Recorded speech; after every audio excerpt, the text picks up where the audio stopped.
procesi për rindarjen e botës, nëse do ta quajmë këtë lufta e tretë, ka filluar prej paktën 2 vitesh, ndërsa përfshirje të fuqive të mëdha në këtë luftë, unë them nuk do ketë. Pra, lufta e tretë në kuptimin e plot të përplasjes së fuqive të mëdha botërore, siç ka ndodhur në luftën e madhe ose lufta e parë dhe në luftën e dytë botërore, nuk do të ndodhë.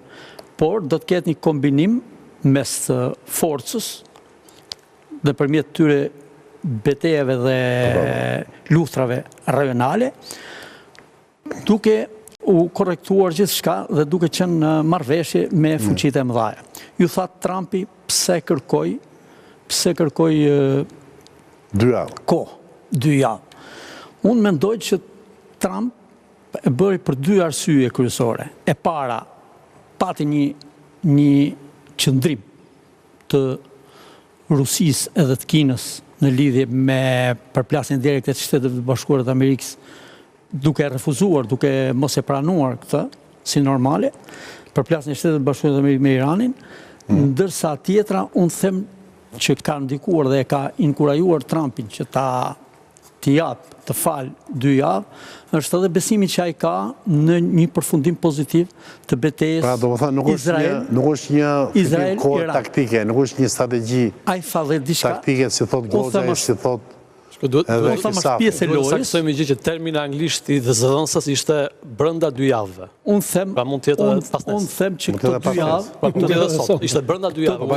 Unë e bëra pyetjen mos ishte brenda 2 javëve. Bëra zotëshara, mos dosha sot dark pas emision marrën vesh që u godit. Zoti Xhe, kur thot brenda 2 javëve, mas 2 javëve ai godet. Pas 2 javë. Jo, brenda 2 javëve do të thotë brenda 2 javëve. Brenda do të them, do të filloj që 2 javë tash i kaj 2 javë. Nuk është paqartësi, 2 javë ai do t'i respektojë sepse beson nga ana tjetër që Izraeli do të fitojë dhe pas 2 javësh do kemi rezultate tjera. Tjetër dje tha që koha e ka mbaruar Khomeini. Po, ai beson që Irani ka humbur kohën. Ideale për Amerikën 2 javë tjera. Ideale për Amerikën është mos ndërhyjë për anën ekonomike që u bë të shkatërrohet Irani.